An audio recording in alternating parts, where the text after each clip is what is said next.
Cette leçon abordera les sujets suivants: le turbocompresseur, les différents types de turbocompresseurs. Le turbocompresseur comprime l'air d'admission afin d'augmenter la quantité d'air admise dans les cylindres d'un moteur. Une quantité de carburant plus importante peut être ainsi injectée à cette masse d'air. Ceci permet d'augmenter le couple et la puissance d'un moteur sans pour autant augmenter sa cylindrée. Le turbocompresseur est constitué principalement des éléments suivants: une turbine, un compresseur, un arbre et un palier central équipé de roulements ou de bagues. Vous pouvez déplacer le curseur de votre souris sur les éléments pour les identifier. Les gaz d'échappement sortent du moteur avec une certaine vitesse de circulation. Les gaz d'échappement entraînent la turbine.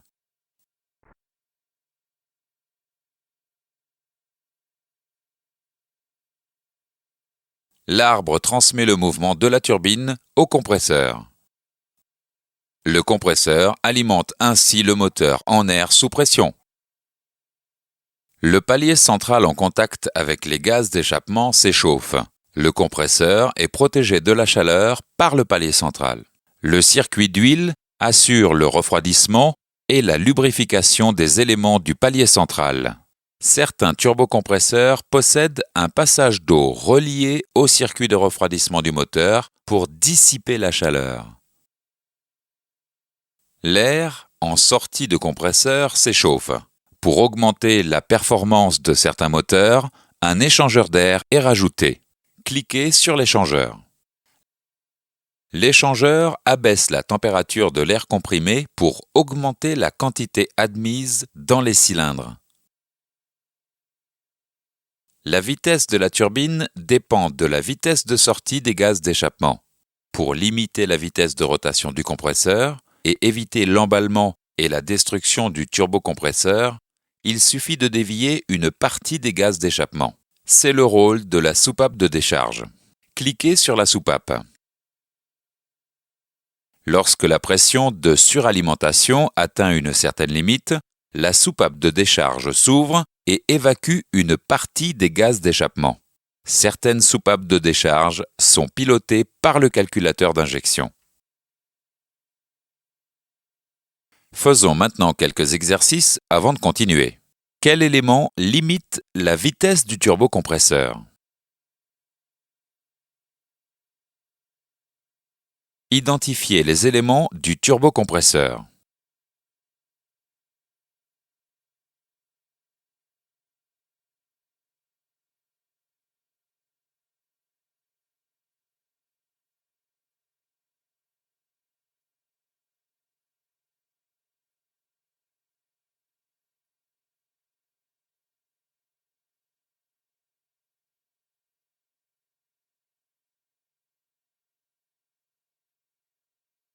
Dans ce chapitre, nous avons vu les points suivants. Le turbocompresseur comprime l'air d'admission afin d'augmenter la quantité d'air admise dans les cylindres d'un moteur. Le turbocompresseur est composé d'une turbine, d'un compresseur et d'un arbre reposant sur un palier central. Le turbocompresseur assure la mise en pression de l'air d'admission en utilisant l'énergie des gaz d'échappement. Le palier central protège le compresseur de la chaleur et est composé d'un circuit d'huile et d'un circuit de refroidissement. L'échangeur abaisse la température de l'air comprimé pour augmenter la quantité d'air admise dans les cylindres. Pour limiter la vitesse de rotation du compresseur et éviter l'emballement et la destruction du turbocompresseur, il suffit de dévier une partie des gaz d'échappement. Voyons maintenant les différents types de turbocompresseurs. Le turbocompresseur à géométrie variable multi-ailette est composé principalement des éléments suivants: un compresseur, une turbine, des ailettes et une commande pneumatique. Vous pouvez déplacer le curseur de la souris sur les éléments pour les identifier. Cliquez sur le turbocompresseur pour visualiser son fonctionnement. Les ailettes sont situées sur la turbine. La régulation de la vitesse de sortie des gaz d'échappement est obtenue en modifiant l'orientation des ailettes. L'orientation des ailettes est modifiée par le calculateur d'injection pour augmenter ou diminuer la vitesse de rotation de la turbine en fonction de la charge du moteur. Le calculateur d'injection assure le pilotage des ailettes au moyen de la commande pneumatique. Voyons maintenant le turbocompresseur à tiroir coulissant. Le turbocompresseur à tiroir coulissant est composé principalement des éléments suivants: un tiroir, une commande pneumatique, une turbine et des ailettes fixes. Vous pouvez déplacer le curseur de la souris sur les éléments pour les identifier. Cliquez sur le turbocompresseur pour visualiser son fonctionnement. La régulation de la vitesse de sortie des gaz d'échappement est obtenue en modifiant la position du tiroir coulissant. Le tiroir coulissant laisse passer plus ou moins de gaz d'échappement vers la turbine à travers les ailettes fixes. La position du tiroir est modifiée par le calculateur d'injection pour augmenter ou diminuer la vitesse de rotation de la turbine en fonction de la charge du moteur. Le calculateur d'injection assure le pilotage du tiroir coulissant au moyen de la commande pneumatique. Voyons maintenant le fonctionnement du clapet anti-pompage. Certains moteurs à essence possèdent un clapet anti-pompage qui dérive l'air d'admission et empêche une surpression sur le compresseur. Lorsque le papillon est ouvert, le moteur aspire l'air d'admission. Cliquez sur l'accélérateur pour le relâcher. Lorsque l'accélérateur est relâché rapidement, le papillon se ferme et la pression augmente dans le conduit d'admission.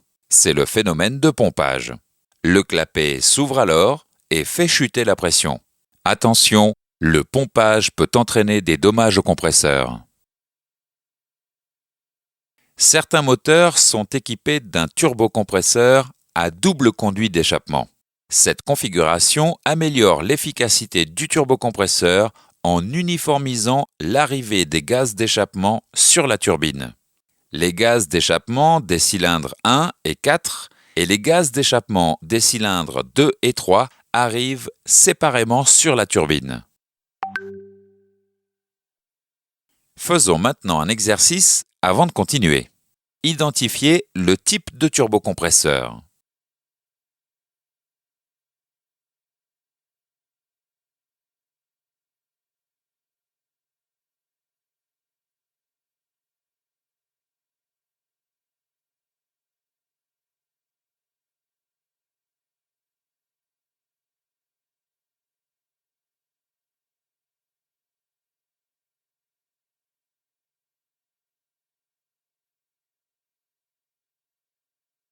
Dans ce chapitre, nous avons vu les points suivants. Le turbocompresseur à géométrie variable multi-ailettes est composé d'un compresseur, d'une turbine, d'ailettes et d'une commande pneumatique. La régulation de la vitesse de sortie des gaz d'échappement est obtenue en modifiant l'orientation des ailettes.